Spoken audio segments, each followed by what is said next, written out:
I am the Lord, and there is none else. Not was, not shall be, am. I in the midst of thee is mighty. Hear it as present, personal, nearer than your own pulse. I will never leave thee, nor forsake thee. Let those words come off the page and stand in the room.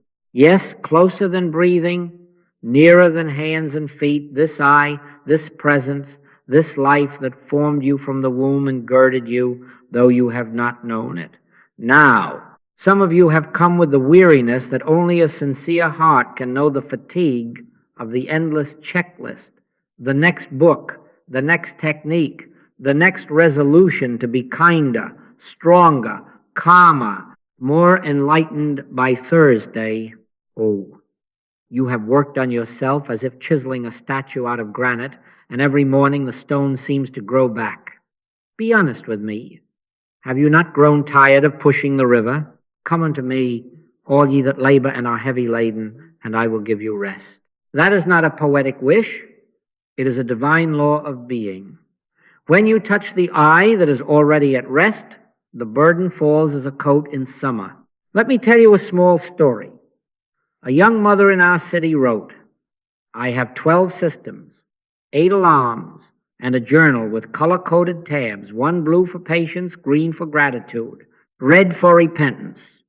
She smiled bravely. By nightfall, I am red from head to toe. One evening, when the house was finally quiet, she sat to plan tomorrow's virtues. But before the pen met the page, an interior stillness said, Child, be still. I will be thy plan. She did not argue it was too simple to be credible, and in that quiet, something rearranged her without a list. When she rose, nothing in the room had moved, yet she was moved. It is God which worketh in you both to will and to do of his good pleasure. She discovered that her task was not to engineer herself, but to be transparent to the engineer. Now, could you just for a moment say the word I, softly? I. Again, I. Do you feel how the mind wants to attach a name, a history, an agenda? Let it drop. This I is not the anxious fixer. This I is the presence that says before Abraham was, I am. This I is the only power. Only power. When you say I, let it be the I of God, not the little mask self. Thus saith the Lord that made thee and formed thee from the womb, fear not. In this I there is nothing to fix, because there is nothing broken in God. The ache you have felt is not from being insufficient. It is from standing apart in imagination from the fullness that has never left you. This is not resignation. It is holy permission. Quit fixing. Set down the chisel. Let presence live you. Take no thought for your life does not mean neglect.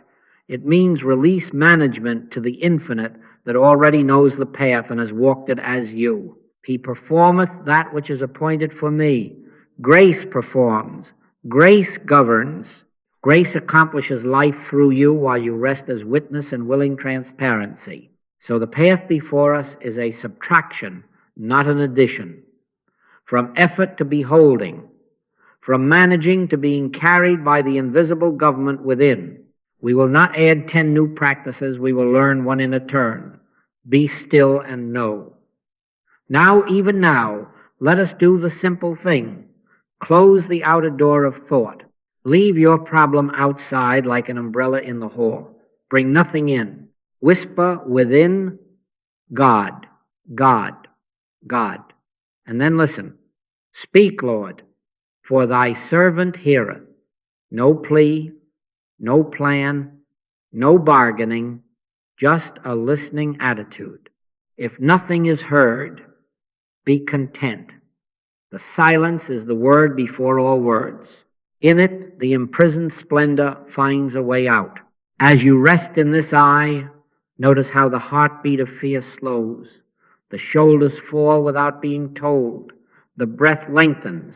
There is an inner assurance, not from argument, not from positive thinking, but from presence being itself as you. He that dwelleth in the secret place of the Most High shall abide under the shadow of the Almighty. Dwell, not visit. Abide, not sample. This is our foundation. I in the midst of thee is mighty. Therefore you may put down the tools. The work from here is not work at all. It is consent. It is quiet confidence. It is the gentle turning of the face inward until grace, not self-effort, is the light by which you see and the life by which you live. Now let us be honest and look upon the thing that has kept us circling the same mountain. You know the rhythm. There is a surge of resolve, new plan, new vow, fresh affirmations, and for a day or a week the chart goes up. Then comes a dip. An old habit returns by a side door. A word is spoken you promised never to speak again, and down goes the line. Improvement, relapse, self-lecture, inner verdict of not enough, then a redoubled program to prove yourself worthy. That is the law of cause and effect as a treadmill, what the apostle would call the letter that killeth. It does not kill the body, it kills the joy. It murders the spontaneity of life. And why? Because it keeps the gaze glued to a little self and to a distant God waiting to be impressed. Tell me, who by taking thought hath added 1 cubit to his stature? Now, I enjoy your sincerity. I do. Some of you have a holiness calendar like an exercise chart. Monday, gratitude reps. Tuesday, patience intervals. Wednesday, forgiveness sprint. One dear man said to me, I have increased my affirmations per hour. I said, my friend, are we attempting to adjust the infinite by metrics? And we smile together because there is kindness in seeing the joke. You cannot upgrade God with tomorrow's checklist. You cannot bribe the sun to rise with positive sentences. I am the Lord, I change not. God, the only power, only power. The sun does not take orders from the sunbeam. The river does not ask the eddy to bless it. When we live by quotas and scorecards, we have quietly enthroned a little manager who believes he runs a universe. Underneath the grind, there is a premise hidden but potent. It is the premise of separation. Fixing assumes a broken self in one corner and a reluctant deity in the other. It presumes a gap to be crossed by effort, a case to be argued in some celestial court. Lord, consider my resume. Observe how many times I repeated thy name before breakfast. No. I in the midst of thee is mighty, not out yonder to be convinced, not peering over a balcony, waiting for you to ring the bell the right number of times. Closer than breathing, nearer than hands and feet, this I. When you set out to fix yourself, you have already accepted the lie that you are away from your own life. And once you accept that lie, fatigue is inevitable. Take no thought for your life. Hear that not as a careless slogan, but as a revolution against anxious management. It is the Master's gentle overthrow of the inner bureaucracy. Take no thought does not say take no action. It says forsake the government of fear, the mental accounting that tries to budget grace by the hour. Be careful for nothing, but in everything by prayer and supplication with thanksgiving, let your requests be made known unto God. And then notice, the peace comes, not because the form was perfect, but because the government shifted. The inner government returned to the presence, that is your life. I will never leave thee nor forsake thee. If that is true, and it is what is there to fix in God, and what are you apart from God? Well then, you ask, and rightly, if not fixing, what governs life? If not the steady hammering upon myself, what shall shape this day, these hands, these words? If not control, what keeps the house? Be still. Feel the question. Do not hurry past it. This is where the old premise dies. Hear this whisper in your own heart. The eye that formed thee from the womb performeth the works. It is God which worketh in you, both to will and to do of his good pleasure. And yes, we shall speak of this by its true name, grace, but for this moment let the tyranny be named and unseated. Striving is the symptom of imagined separation. Only union realized ends the fatigue. Say it softly within, I in the midst of me am mighty. The river has never ceased to flow. The sun has never ceased to shine. It is not your thinking that turns on the dawn.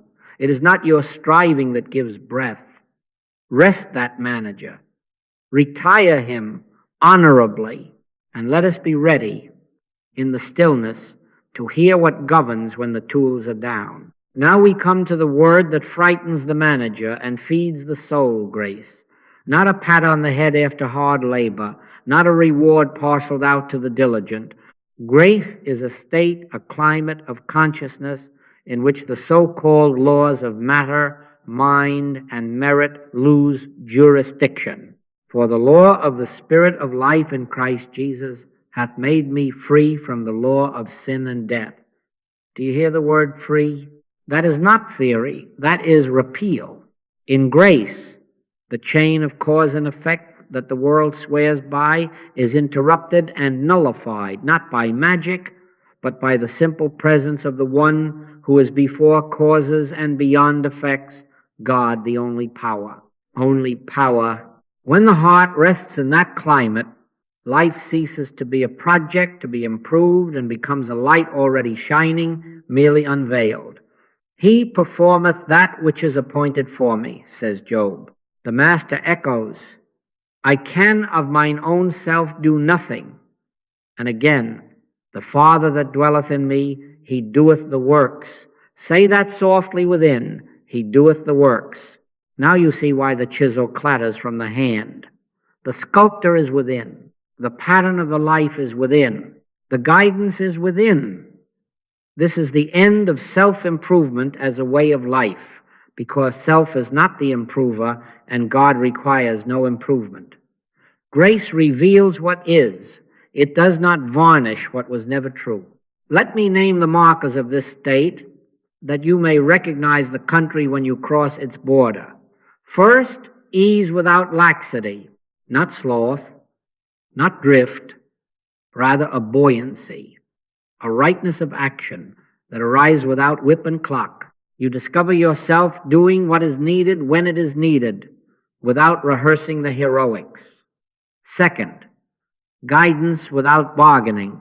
There is a word behind you saying, this is the way, walk ye in it. And you find no ledger in the heart, no if thou wilt, then I shall only yes. Third, outcomes without strain. Doors swing of their own weight. Meetings meet you.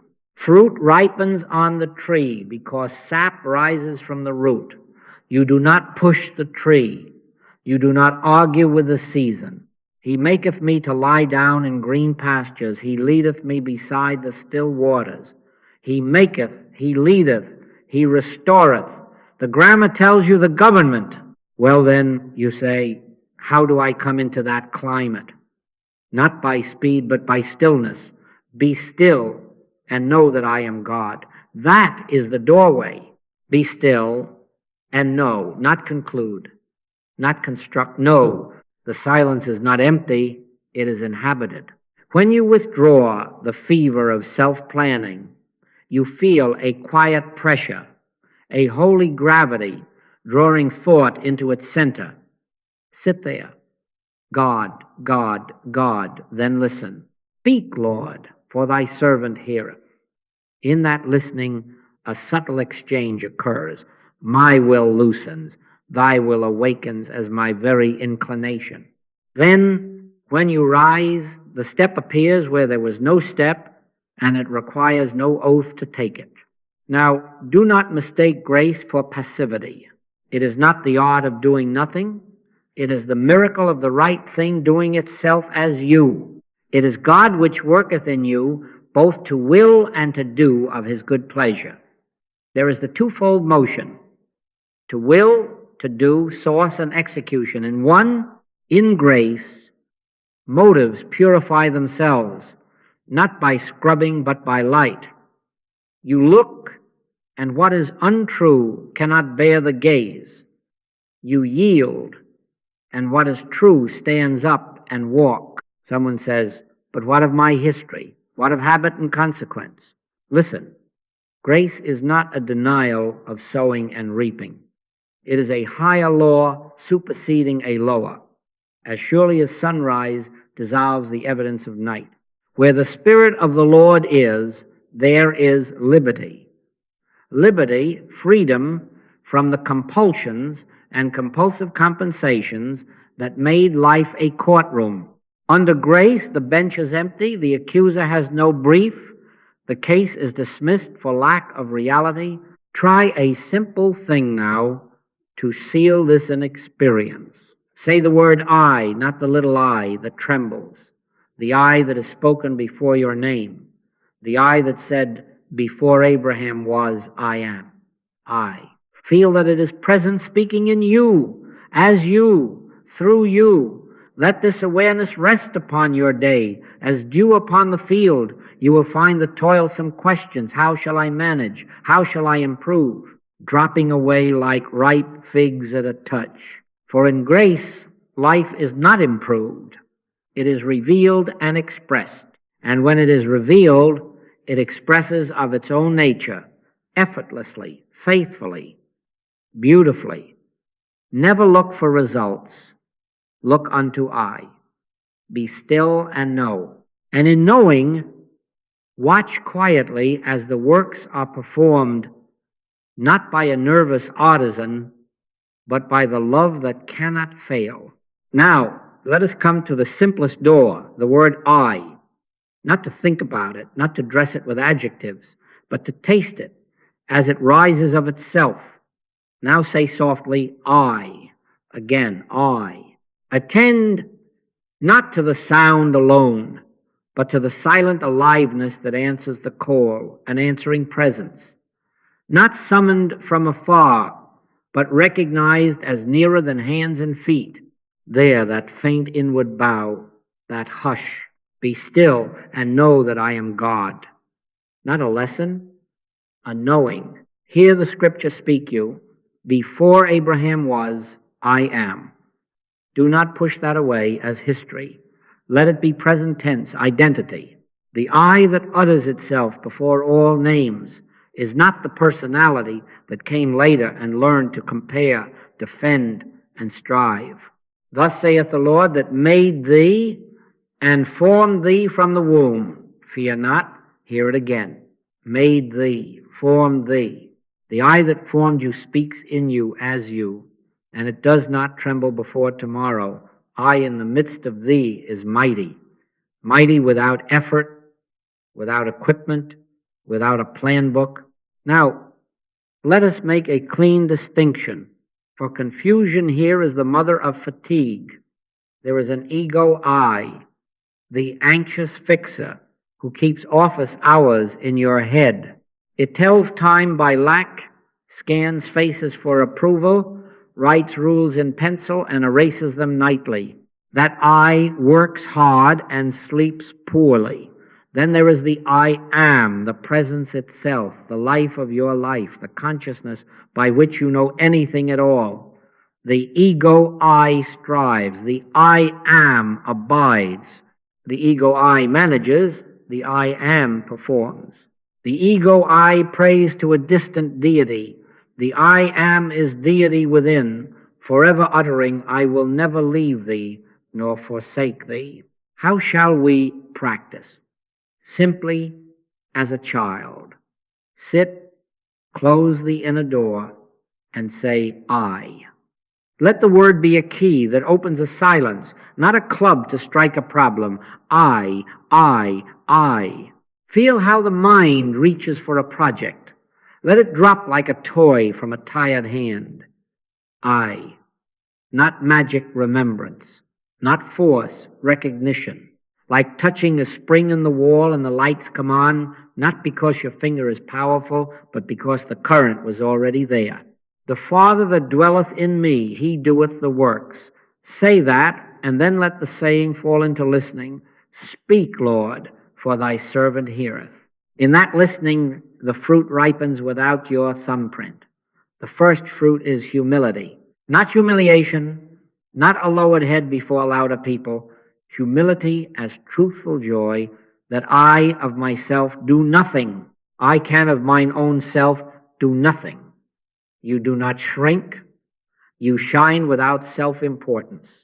The second fruit is safety. Not the guarantee of favored circumstances, but the discovery that the ground under every circumstance is the same presence. Underneath are the everlasting arms. You move through the day as through a house you did not build, but in which you are at home. The third fruit is the quiet cessation of frantic self-fixing. The chisel falls. You find yourself saying, He performeth that which is appointed for me, and your hands take the next right task as naturally as breath takes the next inhalation.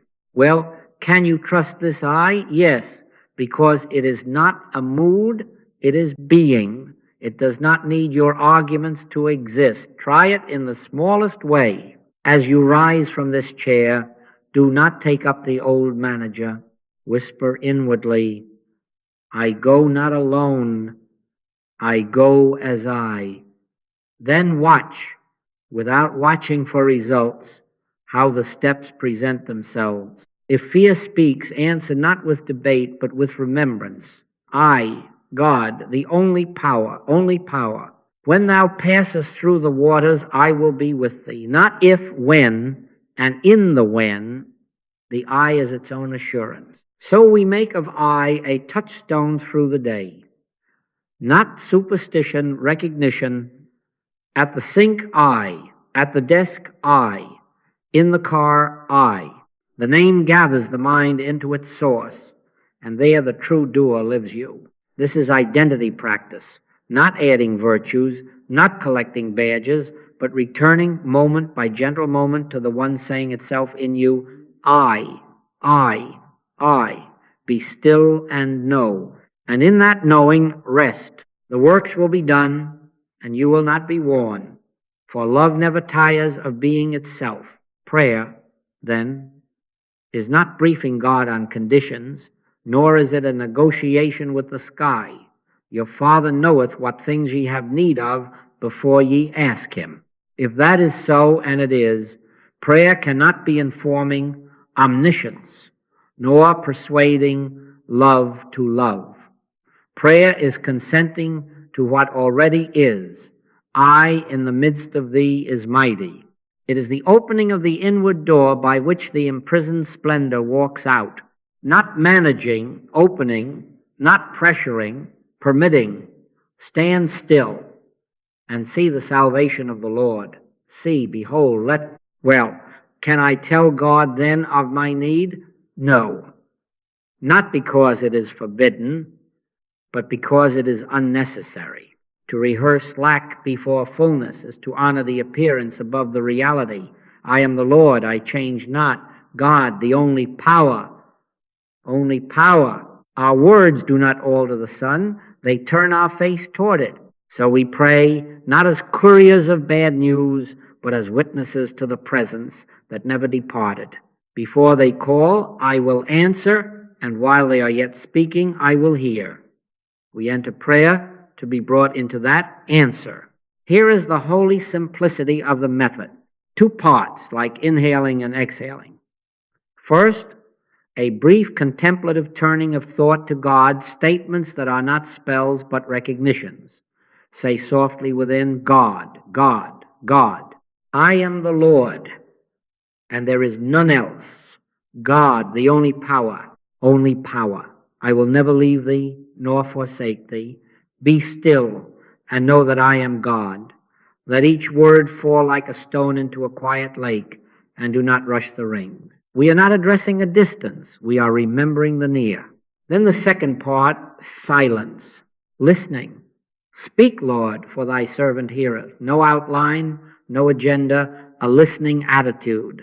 Now, a gentle boundary that protects the sanctity of this practice. Leave the problem outside. Do not bring the patient and the condition into the temple. Enter as a beholder only. If the mind, like a faithful old dog, trots back in carrying the bone of the issue, pat it kindly and set it down again. God, God, God. Be still and know. We do not design the outcome. We do not even peek at the fruit. Never look for results. Looking for results is looking away from I. The gaze is the prayer. As you sit in that listening, you may notice sometimes, not always, a sign of release. A little click, as if an inner latch has lifted, or a softening in the chest, or a weight that was on the shoulders sliding off without fanfare. When that occurs, stop. Do not add one more holy sentence. Do not improve it. Stop. As Moses when the bush burned. Take off thy shoes from off thy feet, for the ground is holy. The Father that dwelleth in me, he doeth the works. To continue is to take back the tool. To stop is to trust the doer. You ask, how long? Long enough for the fever of management to quiet and the sense of presence to appear, or to appear to appear. Some days 2 minutes, some days 20. Do not make a clock of it. Do not say, I prayed well or I prayed poorly. In the kingdom there is no such ledger. In quietness and in confidence shall be your strength. Confidence in what? In I, in the government that is already upon his shoulder. Then rise and let the day unfold. Keep the tongue from explanation. Do not run back to check the seed. If the thought of the problem returns, do not fight it. Bow again. God, God, God. I in the midst of me am mighty. Return to listening for a breath length and go on. This is praying without ceasing, not talking without ceasing, but consenting without intermission. 12 times a day, 100 tiny openings like windows cracked to the dawn, and the room freshens without your pushing the wind. In this way, prayer ceases to be a project and becomes a posture. We turn from asking to opening, from managing to listening, from announcing our distress to beholding the eye that never knew distress. And in that beholding, the works are performed not by hurry, not by human will, but by the grace that is self-moving, self-proving, and certain. He performeth that which is appointed for me. Let him be still and know. Speak, Lord, for thy servant heareth. Then let the silence say the rest. Now, as we abide in that listening, let us speak plainly about what still flashes upon the screen of sense, the picture of a sick body, the line of figures that do not add, the face that is turned cold in your own kitchen. What are these? Judge not according to the appearance, but judge righteous judgment. Hear it. Appearance is not judgment. Beholding in God is judgment. The unillumined mind takes the first picture as final and runs to fix a world that is only a shadow of its own fear. But the illumined heart withdraws faith from the picture and rests in the eye. That alone is God, the only power. Only power. I once heard of a traveler who, at dusk, saw a snake coiled on the path and froze with terror. He could describe the scales, the length, the hiss, exact details. Another brought a lantern and laughed gently. It was a rope. Did the rope heal the snake? No. There was no snake to heal. The correction was not surgical. It was sight. So would the pink elephants that a drunkard insists parade through his room. To him, quite factual. To the sober, a humor born of compassion. Snakes and pink elephants. Appearances under the sway of darkened sight. For we look not at the things which are seen, but at the things which are not seen. The seen shifts with light, the unseen God abides. Now be very clear. For here is our freedom. Sin, disease, lack, these are words for conditions that the human mind beholds and then fears or fights. But listen to the prophet. Thou art of purer eyes than to behold evil, and canst not look on iniquity. If God is too pure to behold it, it has no divine reality, and reality is what God can behold. Therefore, in the kingdom there is no sin, disease, or death as realities. There are claims, appearances, suggestions, temptations in human thought, and we do not fix suggestions. We turn on the light. Be still and know God, God, God. This is why we say, drop the patient and the condition. Do not drag the sick man and his name into the Holy of Holies. Do not place your bank balance before the throne as if to educate omniscience. Do not fight the picture. The more you strike at mist, the wetter you seem to get. Enter as a beholder only. Let the inner word arise, I in the midst of me is mighty.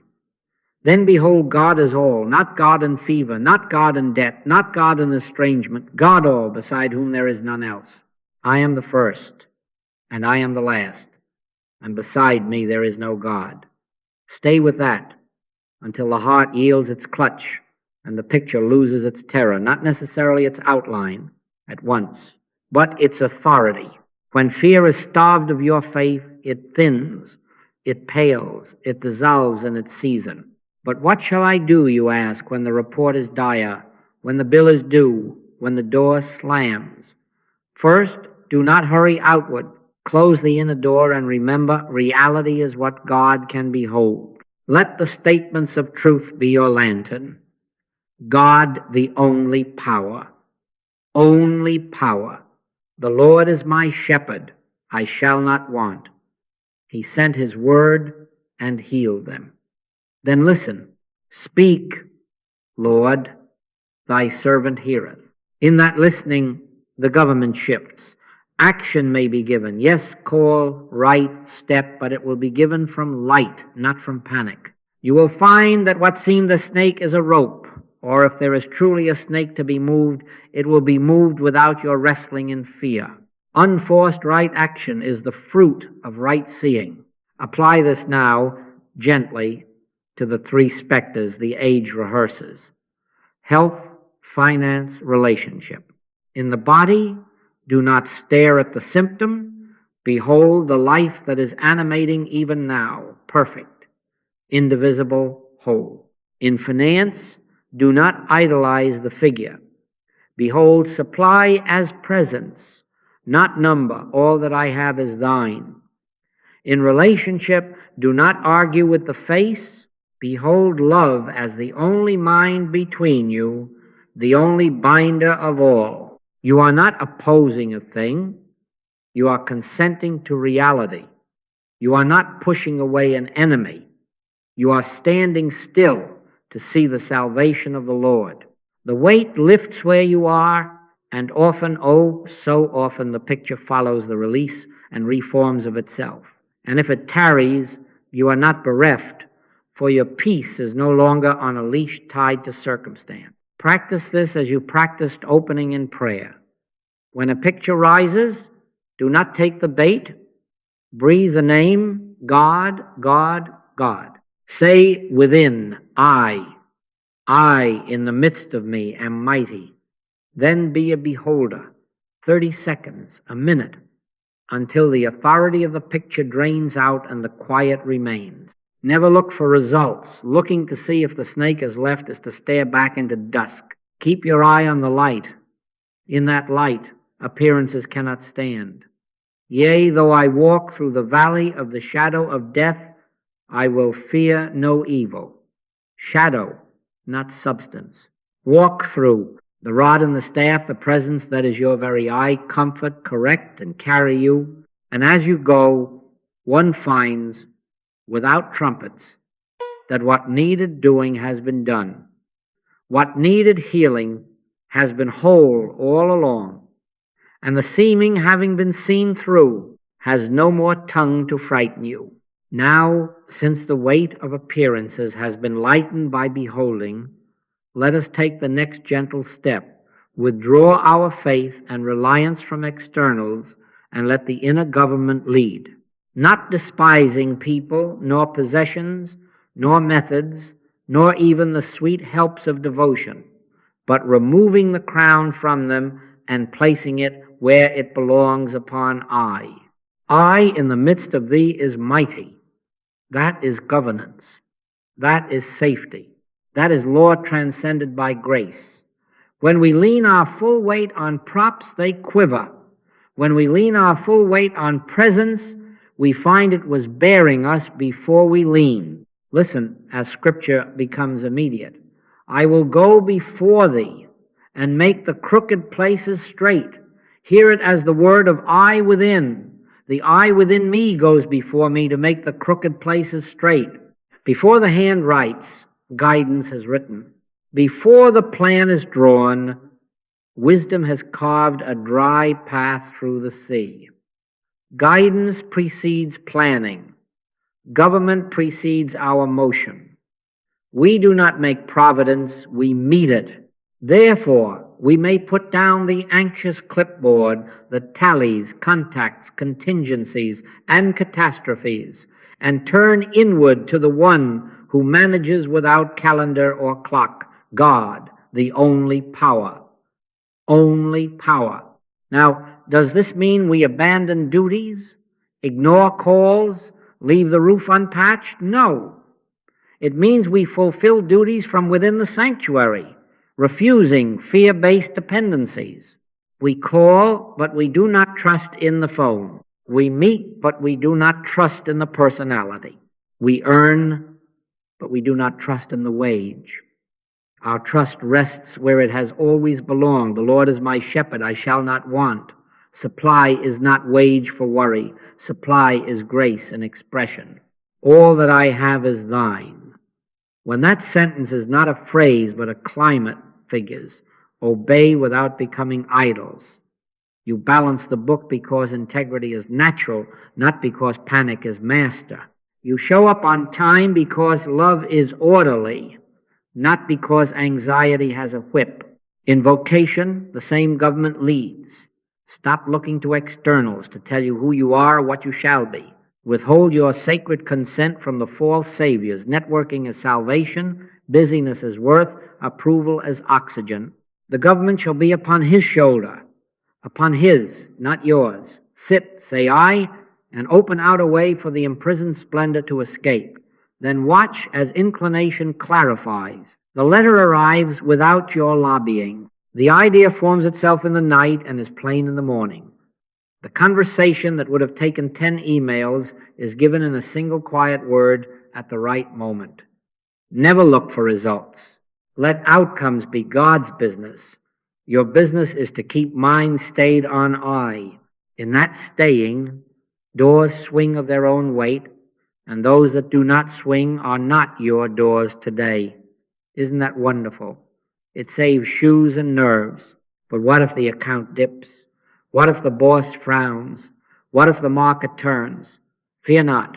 Underneath are the everlasting arms. Underneath the ledger, underneath the face at the desk, underneath the headlines, everlasting. Arms that do not tire, do not falter, do not ask you for hourly reports.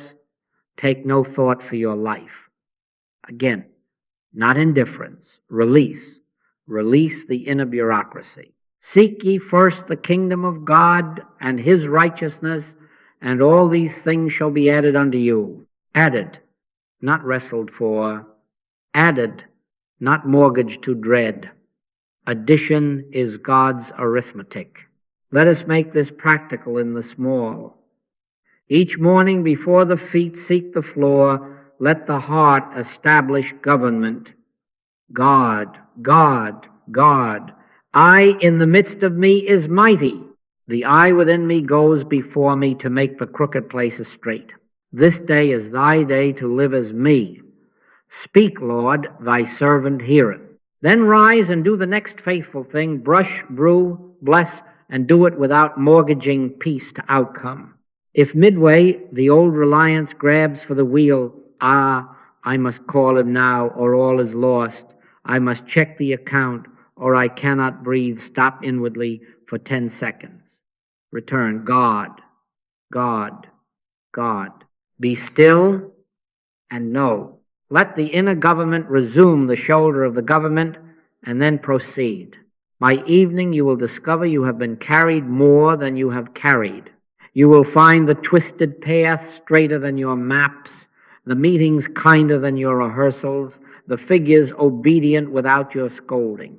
And if a knot remains, you will not be knotted with it, for your faith has been transferred.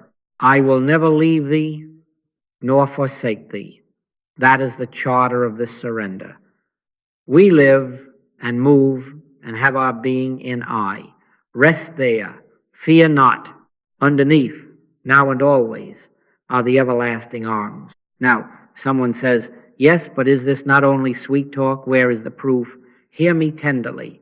Grace never enters the room with symbols. It comes like dawn, no switch is heard, but you can read the page. In returning and rest shall ye be saved. In quietness and in confidence shall be your strength. Unforced, quiet, yet certain. The Lord thy God in the midst of thee is mighty. Mighty does not mean noisy. It means inevitable. Once, on a weekday that looked ordinary as bread, there was a pressing appointment, papers to sign, a path already marked on the map, halfway down the hall, pen in pocket, a word within as slight as a sparrow's footfall. Not now. No argument, just a turning. I sat on a bench as if to tie a shoe. God, God, God, be still and know. The wave of compulsion ebbed. Later that afternoon, a call came. Hold your signature, there's a clause we missed. Had the ink dried, it would have taken a lawyer and a storm to untie what Grace halted with a whisper. Thy word is a lamp unto my feet and a light unto my path. The lamp did not shout. It simply refused to let me walk into dusk. Another morning, a woman came weary with a pain that had argued its case for weeks. We did not bring the patient and the condition into the sanctuary. We sat as beholders only. God, God, God. I am the Lord that healeth thee. Then silence, listening, not managing. A little click, as when a latch gives. We said no more. She went home, slept as a child, and by sunrise the argument had no more voice. Do you see? We did not fix, we beheld. We did not chase a result. We rested where result is already held. He sent his word and healed them. The word, not our wrestling. This is the way of vineyards, not factories.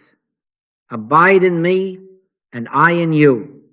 As the branch cannot bear fruit of itself, no more can ye, except ye abide in me. The fruit appears where the tree abides. It is not stapled on by merit.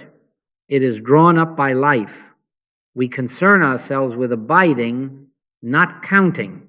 Never look for results. Looking is plucking while the fig is green. Abide, and the fig falls into the open hand. And now a smile, because you will find yourself, how shall we say it, hooked. Not hooked on outcomes, but hooked on the inner stillness, because grace tastes like home. You discover the 2 minutes of God, God, God, satisfies a hunger you did not know had a tongue. And when a day tries to run past without that pause, you miss it the way some miss their morning cup, only this brew leaves no jitters, only government. Before they call, I will answer, and while they are yet speaking, I will hear. Who would trade such nearness for the old hustle? This is not a sect secret. It is the world's oldest truth. The Buddha, seated beneath the tree, did not wrestle the demons. He beheld illusion and woke. Browning said it in another accent, open out a way for the imprisoned splendor to escape. The bush burns in many lands, but the fire is one. God, the only power, only power. Wherever a heart withdraws its faith from externals and abides as I, demonstration follows, not as spectacle, but as inevitability. Now, do a holy inventory, not of lacks, but of guidances already given you, the day you turned left instead of right and met the help you did not know to seek. The month the bill was paid in a manner you could never have drafted, the word that came between you and a quarrel that wanted a stage. These are not museum pieces. They are present government saying, I have gone before you, I am going before you, I shall go before you. The Lord shall go before you, and the God of Israel will be your reward. Therefore rest. Keep your mind on I, God, God, God. Be still and know. Speak, Lord, thy servant heareth. Let the tree abide. Let the light be light. And without your grasping, proofs arrive as dew, healings ripen like wheat, and steps appear as if the earth itself were friendly. Grace verifies grace. The Father that dwelleth in me, he doeth the works. He doeth. He doeth. Isn't that wonderful? Let us bring it down to the hours, for grace loves the ordinary. A life lived by I is not a special occasion robe. It is a simple garment worn from morning to night. So in the morning, before the tongue finds its first sentence, let the heart find its first name. Whisper, I. Not loudly, not earnestly, truly, I. Then sit 3 minutes, if that is what you have, 10 if the quiet asks, and lay the mind in God. God, God, God. I will never leave thee, nor forsake thee. Be still, and know that I am God. Say the holy sentences not to convince the sun to rise, but to turn the blinds within. Then listen. Speak, Lord, thy servant heareth. No shopping list, no forecast, just the consenting ear. The government shall be upon his shoulder. Let it be so first thing. Now, when you rise from that chair, do not pick up the old manager. Rise as a branch in the vine. Abide in me and I in you. Move to the sink, to the door, to the street, with a quiet inward refrain. I in the midst of me is mighty. The I within me goes before me to make the crooked places straight. You will find that the day which once demanded your whip walks beside you without it.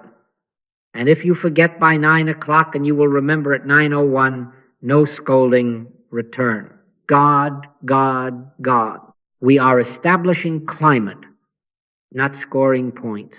Midday is the hour of decisions, and decisions without God grow teeth. Therefore, before you answer the email, before you sign, before you say yes or no to a lunch or a lifetime, give 1 minute back to I. You can do it in a hallway, at a red light, looking out the window where the sky does not hurry. Close the inner door. God, God, God.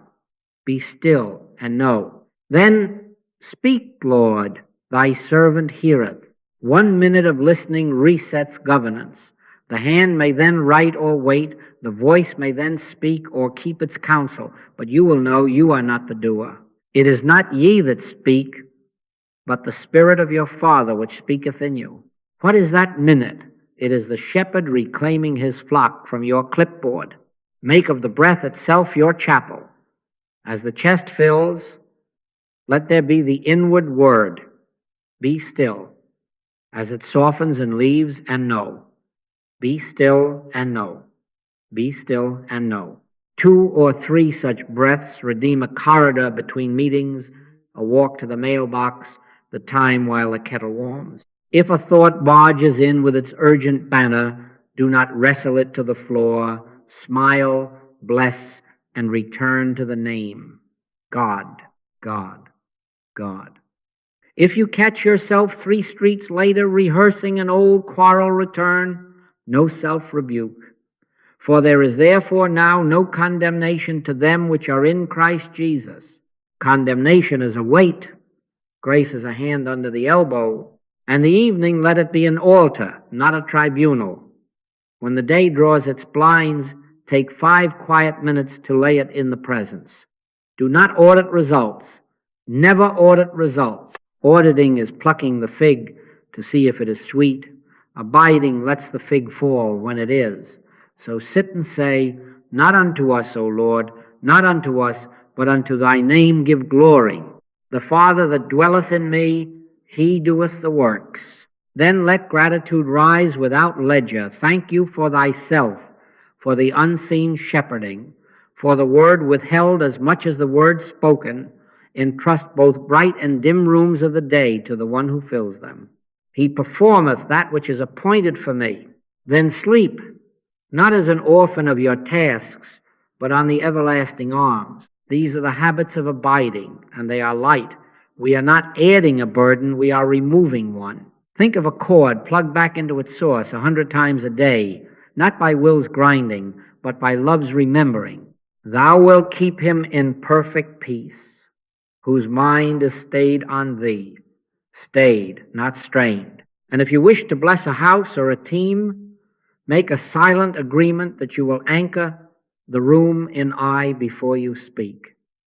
A minute at the start of a family meal, a shared breath before a meeting, God, God, God. Where 2 or 3 are gathered together in my name, there am I in the midst of them. Fewer words, more listening, presence, fewer plans, more discovered rightness. You will see chatter grow modest, counsel grow clear, corrections grow gentle. Let your words be few, saith the wise, for when presence speaks, sentences shorten and hearts understand. In this way, prayer without ceasing becomes pauses without strain, a morning hush, a noon reset, an evening laying down, tiny returns as often as needed, and a communal field where I, not hurry, is host. Normalize grace. Let these rhythms make a path for your feet until the path is you, and the day lives itself quietly governed, kindly ordered. Take no thought for your life. Keep your mind on I, God, God, God. Be still and know. Then walk, work, speak, and rest in the easy yoke of the one who said, I am with you always. Isn't that wonderful?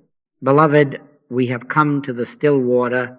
We have stepped from the workshop of fixing to the sanctuary of beholding, from the clatter of law and cause and effect to the soft government of grace, from the small manager who tries to the I am who lives, not by might nor by power, but by my spirit, saith the Lord. Here it is now.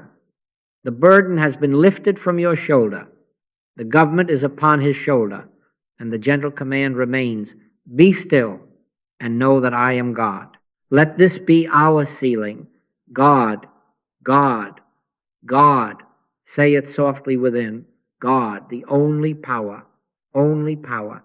I in the midst of me am mighty. I in the midst of me am mighty. Be still and know. Be still and know. Speak, Lord, thy servant heareth. No plan, no pleading. Just presence being presence where you are.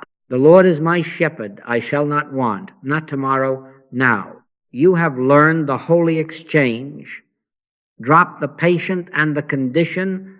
Cease auditing results. Become only a beholder of the one who never left. Never look for results. Results belong to God. To look is to lean outward again. To rest is to honor the vine life rising of itself. He performeth that which is appointed for me. Therefore, be at ease in the unfurling. Figs ripen by sun, not by fingers. Trust the Sunday. Carry this covenant in your breath. I will take no thought for my life, for life is taking thought for itself as me. I will not strive to be spiritual. I will consent to I. I will not manage outcomes. I will keep my mind stayed on thee. And when the old manager knocks, I will not argue. I will return, God, God, God. Be still and know. The gaze is the prayer. The silence is the doing. Now hear the everlasting assurance. and let it be marrow to your bones. I will never leave thee nor forsake thee. Lo, I am with you alway, even unto the end of the world. Closer than breathing, nearer than hands and feet, underneath are the everlasting arms. If you pass through the waters, I am with thee. Through the fire, thou shalt not be burned. These are not museum words. They are the presence you are. They are your name signed within you before dawn. Begin tonight, before the bed receives you, sit for a moment and say, I, just I, then God, God, God. I in the midst of me am mighty. Be still and know. Let the click come or not come. If it comes, stop and sleep in that. If it does not, stop and sleep in that. Never look for results. The Father that dwelleth in you, he doeth the works in the night as in the noon. In the morning the same. I, God, God, God. Speak, Lord, thy servant heareth. Walk out into the day as one lived, not one laboring to live. And now a blessing older than our speech, and ever new. The Lord bless thee and keep thee. The Lord make his face shine upon thee, and be gracious unto thee. The Lord lift up his countenance upon thee, and give thee peace. Peace, because doing has returned to the doer. Peace, because the yoke is easy and the burden is light. Peace, because God, the only power, is the only life here. Go in this stillness. Keep your words few and your listening great. Let love be the climate, grace the government, silence the workshop, and I the very life. Rest now the presence that never leaves will live itself as you, here and henceforth, God, God, God. Be still and know I am with you always. Isn't that wonderful?